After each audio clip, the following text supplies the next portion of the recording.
Hey pillars, and welcome back to another cycling video. Now you probably clicked on this video because you're thinking of getting a Quick Pro bike yourself. So whether that's the Aero bike, which is the ER1, the AR1, which is the all-around bike, or the GR1, which is Quick's gravel bike, then you want to find the best deal. And that's what I'm here to share and share my insights. And for full transparency, I do have a relationship with Quick. They're supporting the channel and the content on the channel. So I do have a discount code where if you do make a purchase, it helps out the channel, allows me to make more content like this while allowing you to get a cool discount as well. So I want to be transparent there so you understand that there will be, of course, a little bit of bias. But one thing I love about my relationship with Quick is that I love value, meaning that Quick is a big player when it comes to designing and manufacturing Chinese frames. They make a lot of, let's say, big name brands as well for other companies. So the fact that they're offering good value products for riders that, you know, depending on the budget, can get a very good value bang for buck. That is something I've preached on my channel basically since the start of my cycling, content creation on YouTube. I love the fact that Quick is supporting the channel because our goals align. We want to see more riders being on good value setups, and that's where one of their quotes is anyone can race. And I do believe that it should be accessible to where you should feel like you're not being held back by the equipment that you have. Of course, good equipment does cost money, but at the same time, it is nice that cyclists are getting options directly from the manufacturers themselves now where they have capable setups. So that is the point of this video, and I am rocking the Quick Pro AR1 in the background. This is a size XL. For context, I'm 6'2", 188 centimeters, and this has been my main road bike, and I absolutely love it. So there's a lot that I'll get into this video, but if you guys just generally want to know, the biggest reason why I'm making this video was because I get so many questions on Instagram about my setup and my experience. Now, to cut to the chase, if you're looking at purchasing the bike or a bike setup from Quick, then the authorized dealer, quickprous.com, is the official authorized dealer that you can buy anywhere in the world, and their support is really, really good. And you might be asking, what's the difference between this website and other websites where I can buy the frame? And the difference is when it comes to the complete bike or the complete product line that Quick offers, this has everything. So that's the biggest difference from purchasing it from somewhere else, on top of the fact that you get very, very, very good value bundles, basic packages, depending on the configuration that you're buying, which I will explain. So I'm gonna pull up my setup and my Quick Pro AR1 in the configuration that you see here and show you the rough breakdown, because I get so many questions asking, and this goes back to other aspects of the channel. Do I buy a bike from the frame? Do I buy it with wheels? Do I buy the frame, wheels? Do I buy the whole bike setup? And I'm here to explain, because this is the biggest thing that I think of being able to buy from the authorized dealer changes everything. So when I built up my bike, I had brands already that I was partnered with, for example, wheel top, other aspects of the build, to where it just made sense to basically build up the frame.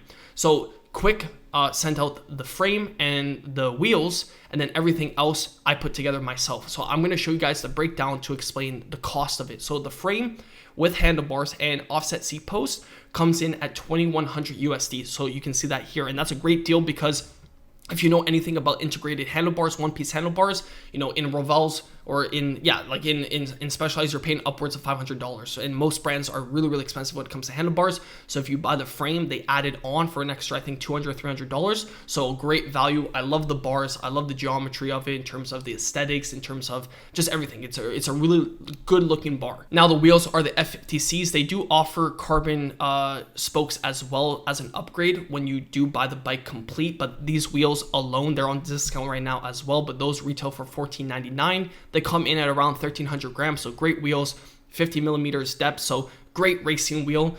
So right there, we have the cost. Now, this is with discounts as well for some of these products, because it is around Black Friday. So the wheel top group's at $765 USD. I have a Neutron lightweight cassette, which is still cheaper than, or roughly I would say around the same price, but it's lighter than the Duris cassette. So that's $339. You could definitely get away with a Ultegra cassette, not a big deal. I have a Magine power meter with chain rings, $375 roughly. And then two Duris rotors are $150 USD roughly. Two wheels, or two tires, my apologies, $160 USD, a KMC 12-speed chain, around $50 USD. I have a lightweight saddle. Then again, you can get a cheap carbon saddle from AliExpress, so that's $309, but you can definitely find a cheaper one on AliExpress. basic handlebar tape, super cas, 35 USD roughly, and then cheap carbon bottle cages for 15 USD. So the grand total of my setup for my Quick Pro AR1 is 5,800 USD, which yet again, for this configuration, I think you definitely could piece it better. So that's why, yet again, I'm being transparent where I was already testing out the wheel top group set, because I do think there's certain situations where the wheel top group set makes sense. If you're upgrading an older bike, let's say you have a 10 speed or an 11 speed setup and you want to go wireless, then that's a great system to where you don't have to buy a whole complete bike. It's only $800 upgrade, and it would change your cycling experience if you're going, for example, from mechanical. But in terms of when I put all the numbers on screen, you know, it doesn't really make sense. 5,800 USD, and I've never pretended wheel top is on the same level as Ultegra and Durace. You know, it can, in the sense of I've ridden this year with the Giro d'Italia with professionals, obviously not in race mode, and I'm not trying to make that comparison, but it is a capable group set. But in terms of value, why would you want to spend more money when you could potentially get Ultegra or Durace for, if not the same price, or cheaper? So I'm basically I wanted to show you guys my setup to just show you guys that building it from scratch doesn't always make sense. So the way I see it from building from scratch is, if you're in a situation where you have rims that you really like, and you don't want to swap it, and you already potentially have like not a Frankenstein build, but you have a skeleton, then sometimes it makes sense to swap some items. For example, if you have a super expensive, let's say lightweight crank, for example, like a Cybrake crank, or even Neutron has their lightweight cranks, or Xkitty has their lightweight cranks. Like, there's a multitude of brands. Even PassQuest has lightweight cranks. So there's a bunch of brands that do it now. So like, if you already spent, let's say, $600 to $1,000 on a crank, do you want to have to build a whole new setup and buy a complete bike? It's very nuanced. It's very nuanced. But usually this goes back to my Giant days when I was in the cycling industry. Buying a complete bike usually does make more sense. So that's the funny thing, where comparing this to even Giant and other good value brands, the value that Quick is offering for a complete build is insane. So that's why I wanted to make this video, because like I said, I get a lot of questions. I want to help a lot of cyclists get the best bang for their buck. So if I can help and basically point you guys in the right direction, why wouldn't I do that? And of course, the more support on the channel, more content I can make, which allows more value to be provided for you guys. So I'm going to show you guys jumping into the website, but I already prepared it to basically have it in a summarized format. So basically, we're taking a look now at, let's say, so my bike, for context, like I said, 5,800. I've done a lot of fast group rides on it. It handles very good, and I've done some other upgrades to it to where it wouldn't be exactly 5,800. I think it's even more, because I have a OSPW, so oversized pulley wheel system. So that's additional money on that. Pedals you have to include. What else do you need to include? Cycling computer. So yeah, that build is upwards of 6,000 USD. But the irony here is when you actually take the AR1 and look on the website. So I pulled up the AR1 Durace Di2 and the AR1 Ultegra Di2. So this basically has all basically one for one. The only difference potentially is the wheels. So you can see here the Canwin F50C carbon spokes as an additional $300. So you might have to upgrade for that. That's a weight thing versus steel spokes. So it's a different configuration. But even then, it still says the complete build with carbon spokes is 6.6 kg. So I'd still assume you'd be roughly around 7 kgs, give or take, depending on the pedals that you put on it. But yet again, super lightweight, right? So the difference, and this is what I'm trying to get to, is that my setup is 5,800 USD, and I have wheel top, right? Chinese group set. For 5,300, you would have Durace, and that's the rotors, that's the cassette, that's the chain, that's the crank, right? Di2 12 speed. And then you have basically Samasi saddle, which is the same saddle that I have. You have handlebar tape that comes, the one-piece handlebars, tires. I don't know brand of tires, but basically a very capable, race ready to go. And I have some other information to add on top of that. This is just going to be a long rant, but I'm saying like this is a lot of proper methodical thinking of the value, right? And this is something I've done for, like I said, multiple of years on my channel. So AR1 Ultegra is 4,300. So I would say, basically, from riding everything, I would say wheel top, yeah, if I'm being honest, it's in between 105 and Ultegra in terms of bang for buck, in terms of performance. And yes, gun to my head, if I was racing, I would want Shimano. That's just a fact. But the reason why I like testing it is to show cyclists you don't need to, like, there is options if you're on a budget. But yes, gun to my head, if I'm racing, I'd personally want Shimano. So for that price, let's focus on the Ultegra one. It's cheaper, significantly cheaper than mine. Even if you add an additional 1,000, that's still 5,200. Mine's 5,800. So the only thing that I was able to conclude from checking the build specs on both bikes is that they don't come with a power meter. But not the end of the world, because we do have Chinese power meters. So that's another thing I've talked about doing the builds, where when I was comparing giant builds back in the day, I would always tell people when they would come to buy, let's say, a race bike, that you buy a complete bike and then you just throw in single-sided stages and you have basically a ready-to-race complete build. So the fact that I've now basically have seen, and this is something Machine has been doing for a multitude of years, Xkitty as well, they offer good-looking, good performance, bang-for-buck power meters. So the Xkitty is 329 USD. Machine, this one's a little bit hard because they sell it with the crank arms as well. They don't just sell the spider. So the one that I have here is the P515, and if you take it for face value, $299, and that's with the cranks, which you wouldn't need to use. You just need the spider. But aesthetically, like, I'm gonna be biased here too. I do like the Xkitty. I like how it's all black. I like the aesthetics of it. So even adding, I put the average of this. Let's just say, for simplicity, $300 for a spider-based power meter. You just swap that out in on both setups, whether Dura-Ace or Di2. And for Dura-Ace Di2 12 speed, 5,600 USD. So technically $200 cheaper than my setup right here.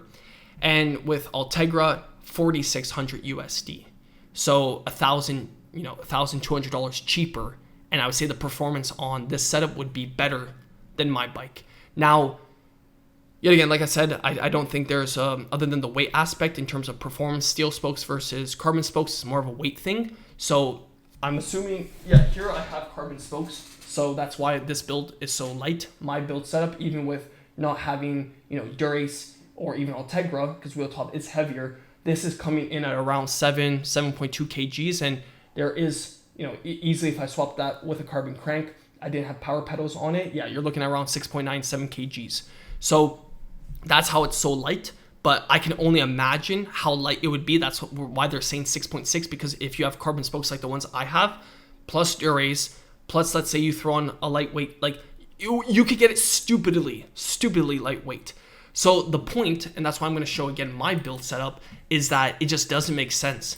Like, it doesn't make sense. If you can sell your bike, depending on what your current bike setup is, the value that you're getting as a complete bike is insane. It's like, how do you even compete with that? So the difference, and that's why I was trying to say at the beginning of this video, is that comparing that to other dealers that only have the frame, for example, they can't offer a complete bike. So if we look at the frame set, that's where the frame set's pretty standard. But if we look at, and this is on the website, quickprous.com, which I'm affiliated with, and they're legit, and I get a lot of questions. That's why I'm making this video, because I get so many questions. It's just easier to show a video of it.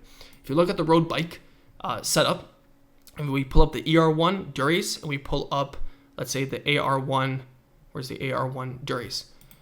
You're getting all the Quick Pro lineup. So their sister brand, or the component brand, which is Can Win. This is only on an authorized dealer that can offer the full setup, as if you were in China purchasing the complete bike. So yet again, I think this is so nice for cyclists that are trying to find the best bang for your buck, because it reminds me of my giant days, where basically it's basically very similar to, I would say, very similar to Canyon in terms of direct to consumer, and you're getting the best bang for your buck. So you can see here they offer Dura-Ace, and I'm pretty sure too, if you go back here, they offer Force Access too if you want SRAM.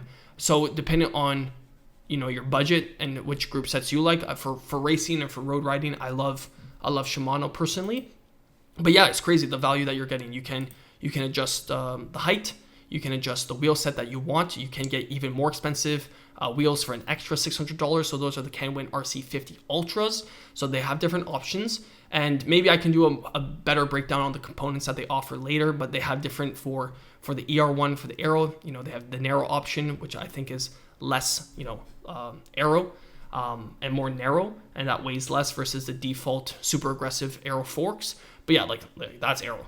That's Aero. So yeah, like just the value is bananas basically. And then same thing with the AR1, bananas in terms of the value. So yeah, that doesn't even make sense. While I'm editing this, I forgot to mention that Quick is adding an air pump, an electronic air pump. It retails for $89 and it's free when you buy a bike from them. So that's honestly cool because I use a different branded pump, and electronic pumps in 2025 are just, I would say, the base. If you're carrying CO2 still or a hand pump, you need to get on the electronic pump. They're light enough nowadays. Now, one thing I also forgot to mention that I caught myself remembering while editing the video is, as much as I love supporting your local bike shop, if you buy a bike complete instead of having to build it up, then you don't have to spend a lot of money on in terms of getting the bike built. So, you know, I love supporting my local bike shop anywhere that I live, and I've lived around the whole world. So I've been to multiple bike shops in multiple countries. But yeah, building a bike can be quite costly initially when you, on top of that, buy the bike and all the parts. So if you don't need to spend, you know, more money getting someone to build it up for you, bleeding the brakes, all that stuff, you know, wrapping the handlebar, putting everything on the bottom bracket, it can add up. Having the complete bike already built for you can save a lot of money. So I do want to add that because that should also go into the comparison between buying a complete bike versus building it from scratch. Unless you're super competent with building a bike and you have the space and the tools, then you probably will have to go to your local bike shop, which is costly, versus buying the bike pre-built. Even if we pulled up Giant US right now, if I went on Giant US to even show you comparable, and like I said, I came from the ecosystem of Giant. So if we go to road bikes right now, we go to Aero Race Bike, and let's pull up the most expensive. So yeah, pulling up Giant TCR Advanced SL0 Durace, 1,500 USD. So almost 14,000 USD. And when I made this video before talking about this bike, here if we look at, I don't even think I'm assuming there is a power meter on this bike because Giant usually has at this level power meters, but it doesn't specifically say, at least that I can find. But even if we take it for face value with a power meter, this is basically, both these bikes are relatively very similar in weight. This might be maybe 50 to 100 grams lighter because of the ISP, but regardless, we just look at the price between 5,300 plus the power meter, let's say 5,600 official one for one if the TCR has a power meter, versus $13,000, $14,000. So you're almost looking at more than half the cost. So to me, after writing this is where, like, now you know the options that you can purchase the Quick Pro lineup all on the website, and it's legit, and you don't need to worry because I wouldn't be telling you this if it wasn't, so you can trust them. And also, that's the thing, if you click on the link in the description and use that and use my code, you get a discount. So the discount right now, I'm telling you, for the end of the year, it's probably one of the best discounts that you can get. If you're thinking of buying this, do not wait. And I always find that so cringe when I watch videos and people are like, no, you must purchase now. But I'm telling you, usually from cycling, Black Friday is a crazy thing with direct to consumer. So that's the difference. Usually in the cycling industry, from my experience, the best deals come right before fall, right? Because people, you know, bike shops are trying to get rid of their inventory, but direct to consumer, usually they offer better discounts, usually around the end of the year. And I would assume also too sometimes during fall, but usually they push it towards more the end of the year. So it's a little bit different. It's not one for one because most bike shops, a lot of those like crazy deals get done right after, I would say, August, September, to where they're not blowing bikes out the door late in December. It's like, if you can find a deal, sure, but usually those deals are gone anyway. So anyways, I'm just trying to explain that these are good deals. So if you're on the fence of purchasing one, I would highly suggest buying the complete bike, because yet again, if I pull up my build, it just doesn't make sense unless you have a lot of these parts laying around. Like, for example, if you have rims that you really like, if you have a group set that you already have, and you have cranks and you have parts that you can basically Frankenstein onto the frame, then just get the frame if you're debating that, and if you want to do like let's say a 1.5 upgrade. But yeah, if you run the numbers of what you have, like that's how I did. I ran the numbers compared to the actual build. Because of the fact that this is a complete build direct from China, the value is just insane. The reason why they can offer these deals is because they're manufacturers, so they're dealing in large quantities, where they get the group sets in large quantities, similar to like Giant, similar to Orbea. So yeah, I already broke it down, like more than half the cost in savings, and the performance is top notch. So the last thing too, because I want people that are debating getting the GR1, I will explain my thoughts on that as well. So let me pull that up because I will be testing the GR1 as well. And that's something that I'm super happy that finally that I'm settled in southern Greece. We have beautiful gravel roads, a lot of olive groves. So in terms of like just nice gravel riding, compact gravel, a little bit of loose stuff here and there, but I'm super excited. So I have a GR1 coming, a custom one. So I'll explain that aspect as well. But yeah, the options here, even when I'm building that up, because I have other parts laying around, when I do my GR1 build, it just won't even make sense on paper. It's just better to buy complete if you can. So they have Shimano Di2, 12 speed, and then they have 1x options. You can see the price difference. So 1x, I wouldn't even do mechanical, but Di2, 1x12 is 4,000 USD. 2x is 4,299. And then if you want SRAM, we have Access 1, and this is their 13 speed. And I'm pretty sure because this is a universal hanger, it's direct mount. That's the 1x13 Access SRAM Force. That's an additional $700, so that's $5,299. And then SRAM Red Access 1x13, an additional $2,200 in reds when you get to the lightweight, right? So $6,800. I think the best GR1 technically would just be GR1 GRX Di2 1x, which is 4,000 USD, which is very, very good for a gravel bike. And just out of curiosity, since I have you guys here, let's actually take a look at my old friend's Giant. One second. Mountain cross gravel. Let's see what it would be for a 1x. Yeah, like that's just like I pulled this up. This is the Revolt Advance Zero SE. It's not gonna be as lightweight because all of Quick Pro's bikes are monocoque frame, meaning they come out of one mold, so they're never jointed, which makes it extremely light. But this is GRX mechanical 2x, and it's coming in at 4,100, no one piece, which you get a gravel one piece integrated bar on the GR1. So if we're comparing that here to this one right here, it's that is scary. 4,000 USD for a Di2 1x. And for a 2x mechanical, you're getting it for 4,100. So it's more expensive, and you have mechanical shifting. Granted, you do have 2x, but like for gravel, you need 1x. That's what everyone's racing on or riding on. And from my experience, when I was riding my Giant cross bike, which was a 1x and had SRAM, yeah, 1x is very, very enjoyable for gravel. The value is just insane. So 4,000 with Di2 1x or 4,100 Giant 2x mechanical. It makes absolutely no sense. And I don't even think in this one you get an integrated one-piece carbon handlebar. Like this makes no sense anymore. So it's one of those things that now I think with Quick being able to offer direct to consumer, it's like if you know, you know. Like this is an insane. Like I used to think Giant when I would work at a shop that had Giant, Trek, Specialized, Bianchi, basically all the brands. Like basically all the brands. You know, you usually would line up if someone was more budget conscious. You would line up Giant, and it's kind of a no-brainer in terms of value. You're paying for if you want to pay for value, not the name. Giant was always the best.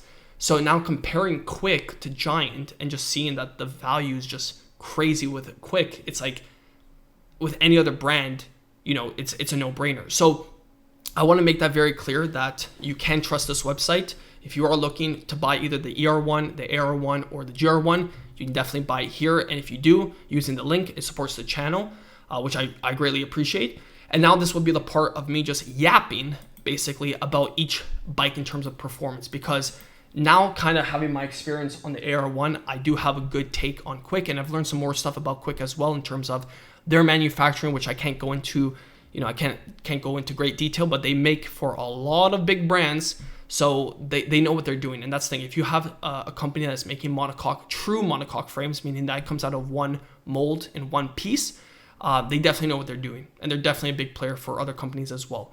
So yeah, my opinion now, riding my Quick Pro AR1 for as long as I did, I think in terms of the only elephant in the room, and I've said this in the last video, is the name. So in terms of custom build, I think it's for an extra $100 you can customize it. And I'll show you some customization on screen right now to where you can just have it say Quick. So if you don't want it to say Quick Pro, you can just have it say Quick. I personally like Quick Pro. I've gotten used to it. I think even this one's nice, like Quick and then Slight Pro. That's aesthetically pleasing as well. I think I've seen some other companies have like the name and then they have like weird writing underneath, and I don't think this is terrible aesthetically. It's one of those things where if you think about a lot of other names, which I say this all the time because if you don't say it, you're just so used to seeing it to where you don't question it. Like S works, like what works? Van Rysel, what's Rysel? It's a place in France. Like all that is just the fact that you've seen it so many times. So Quick Pro, I think is just, people find it cringe that it says Pro, but yet again, if you don't want that, if that's a big deal, then you can talk to them and get for an additional, $100 just for it to say Quick. I personally don't see a problem with that. So now this will just be my thoughts about the bikes, the bike quality, and this is a rant about, Quick has seen this when you guys see the video. So I love the fact that my relationship with them as well, for transparency, I can say whatever I want about the brand because I will always share my true opinion. So in terms of the overall performance of the bike, it performs like any top tier bike for literally half the cost. So like I say this all the time, I have years and years in the cycling industry. I've ridden every expensive bike that you can think of, from working on them to selling them to testing them, etc. I know a good bike when I ride one. So when it comes to even disc brake bikes, the bikes that were being released back in 2015 were terrible. And I'll say that for a fact. So the fact that now with manufacturing getting better and everything, the performance is coming off of a rim brake bike going onto this, truly like one for one in terms of like I don't feel like there's like I'm being held back performance wise. In terms of this, it's very stiff. So for a good ride, I really do like the power transfer. Now, in terms of people describing it as super racy, I personally am not 30 years old yet, and I'm relatively still flexible. I can touch my toes. So, in terms of sore back and that stuff, it's not like an aggressive. When I think of an aggressive hard frame, I think of that Venge Vise back in like 2015, 2016. Those early propels that were just like, it would knock you up when you're riding on like just typical even smooth tarmac. So I would not describe it as that. Of course, the stack being a little bit shorter, a little bit more aggressive, you would have to play around with how much spacers you would run and slowly adapt to your body, because I went from having a lot of spacers on my rim bike to 10 millimeters, and I'd probably drop it down to 5 millimeters. So that takes some time to get used to, but I like how aggressive it feels now. And I think it's intimidating because you feel that it's too racy, but I personally don't find that. And that's, yet again, you can see I'm not capping because I came from, look how many spacers are on my rim brake bike versus this one. And the stack, the stack is already lesser. So running less spacers is even more aggressive than running a slam stem on, let's say, a typical road frame, like a tarmac. So yeah, in terms of performance, I feel like there's no drawback. I love the bang for buck. It's a threaded bottom bracket, which was very easy to set up, no creaks. The wheels are good. Like I say this all the time in all my videos, like I was one of the first adopters back in like 2015 to run AliExpress wheels. So Chinese wheels are fine. And I like the fact that it's very, very lightweight. I think a lot of brands, because of the fact that they don't have monocoque frames because it's more expensive. If you mess up the mold, you can't adjust it. That's one thing I was researching with how frames are manufactured, is that they connect the rear triangle to the front, and in the jig they can make small adjustments where you can't do that in a monocoque frame. So that's how they keep the weight so low, to where the bang for buck is just insane. And the fact that they're a major manufacturer for other brands, when you put that all together, you get this crazy value, where Giant, for example, the value is just not there. Like there's a reason why, and of course they have shops, they have distributors in North America and around the world. So it's a different, not direct to consumer type of setup that they're running, and that's why you have this price difference of value. And of course, one has more name brand power than the other, but then with people making content like me explaining like, hey, this is my personal experience, I have no problem with the bike, people say, yeah, you know what? Makes sense. Like, he's riding it, he's not having problems.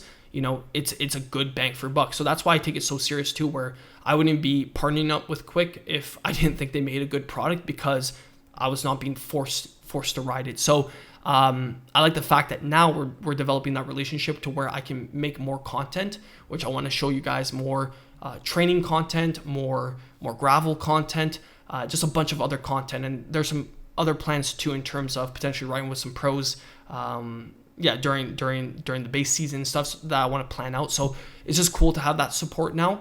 But yeah, in terms of performance for the AR1, I think it can go toe to toe with the tarmac, and that's what we saw with the Junior World Championships this year in Rwanda, where he's on this bike that's roughly max $7,000, but let's say $6,000, the Quick Pro, and the fact that he destroyed people on legit $13,000 bikes shows that, of course, it's the rider at the end of the day, but that he wasn't held back by his bike. His bike was one of the lightest, if not the lightest, at the World Championships. So that says a lot, that the fact that I think this is the first time that a Chinese cycling brand has won a World Championships, which is crazy for 2025. So if you're thinking about the ER1, my opinion is the following. ER1, you're most likely in the States, or you're in Northern Europe, let's think Netherlands or Belgium, a lot of flat racing, a lot of circuit racing, a lot of crits. The ER1 is going to perform very, very good because it's aggressive in terms of aerodynamics. Yet again, I don't want to yap too much because I haven't ridden it yet, but this is like common sense stuff. And the reason why I can vouch for it is because, yet again, the quality on the AR1 speaks for the whole brand as a whole. So it's literally impossible to ride the AR1 and think that the ER1 is going to be worse. But yet again, I will test it eventually. But yeah, great configuration.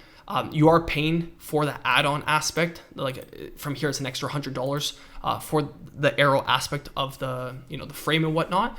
But yeah, this is for someone that's going to do mostly flat racing. If you think of Tadej Pogačar, he's choosing the Y1 RS for majority of the races just because of how fast they're climbing. So the fact that the weight is getting low enough to where it's not a weight penalty. Yeah, aero does have some claims, and I don't necessarily like focusing on aero. I do like focusing on the legs and let the rider do the talking, but at the highest level, if it plays a role, of course, for us as well, we like to play around with it as well. So yeah, the AR1 is designed for, like I said, crit racing, circuit racing, flat racing.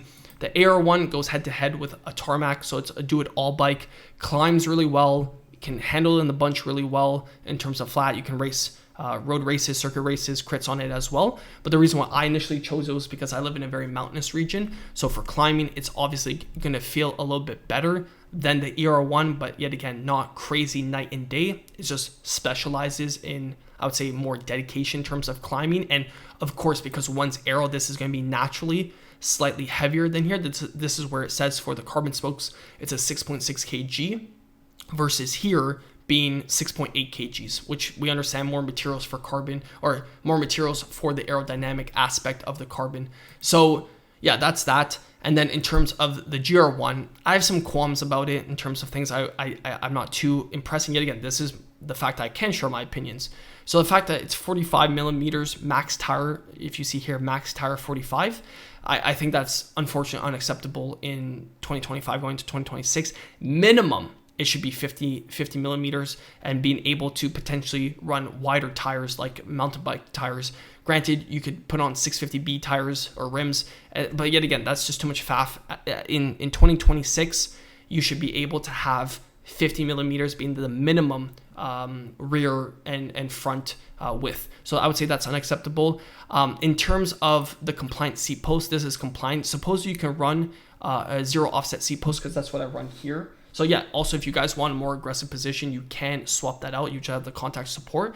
But yeah, here this is supposed to be more compliant for gravel, but then it's not zero offset, so you'd have to adjust the position. But this one has higher stack, so this one 100% I'm gonna have to slam and be pretty aggressive on it. But yeah, I'm gonna be riding this and sharing my opinion, so that's why I'm excited I can actually share my opinion with these builds and share how I set my bike up and what's the ride experience. But yeah, there's a lot to still talk about and to debrief, and that's why I'm making these videos, because like I said, I get a lot of questions, and these are just to unload my ranting knowledge to you guys, to where you guys can make an informed decision. But yeah, long story short, I would hope that from this iteration, it performs well, and it does. And like I said, it's not that 45 millimeters or the fact that it's not 50 millimeters that it's gonna be a terrible ride. It's just like I would expect that. But 45, we can still manage with it. Obviously, it depends on the tires and running it tubeless, and the tire choice in terms of the tread patterns, all these little minute things I want to get into and talk about, but it's fine, like it'll do the job. But in future iterations of the GR1, I would like them to do wider tires, but I don't think that's a deal breaker. I still think it's a great, yet again, value racy gravel bike that I'm excited to test. So yeah, just comparing ER1, lastly AR1, very, very capable bikes. There's some additional add-ons I'll be doing to my AR1 to make it lighter, and that's why also with following the channel and supporting the channel, I can test out different products. I've been testing out carbon cranks, might get a side brake crank, but I've been testing out the lightweight cassette, which is 188 grams for 1134. So there's a lot of other aspects of the build that I have already touched up on and talked about. So follow for that, because it could definitely dictate how you tweak your bike depending on when you get it and how you get it, whether you get a frame still and you build things up, or you get the complete bike and you do the smartest thing, which is just swapping out, or not swapping, but putting in a spider-based crank that's relatively cheap from China. So like those videos as well, I want to fully do a review on the XKD power meter, because I've yet to do that. I've already done it for Machine. So like I said, there's just very clever ways that you can get a crazy bang for your buck. And yeah, to end it, I'm super excited that more riders, and I can help more riders get either into racing, fast group rides, get on the best bang for buck bike. And I'm so happy that Quick is now offering that to everyone. So I'll leave it there. Yet again, if you have any questions, you can leave in the comment section down below. I will answer it. You can message me on Instagram as well, or follow me if you haven't. I post a lot of content there. So I do a lot of content there describing certain aspects of things I'm doing, whether training, riding, testing products. It's all there on Instagram. So if you guys want to connect, easy, link in the description has that as well. And yeah, just making videos like this, I hope you guys appreciate it, because it does take time. And I do want riders to be able to kind of download my 10 years of cycling experience and make an informed decision, because I will say this in all my videos, it's crazy that Chinese cycling brands have come so far to where back when I was a junior, I'm 27 now, but back when I was 15, 16, this didn't exist. I was frowned upon using AliExpress wheels because I didn't have the budget for, what's it called? Zip 303s. And then, like, I'm 15, self-supported, and I'm getting like basically roasted at the local crits. So like I said, I've come full circle, and that's why I feel like Quick is for me as a cyclist full circle, because this is something I've always wanted to align myself with. So it's such a natural and positive fit. So yeah, just super excited. Hope you guys took a lot of value from this and can make a pretty good informed decision. And yet again, more content coming. So until then, like the video, subscribe, and until the next one, keep on pedaling.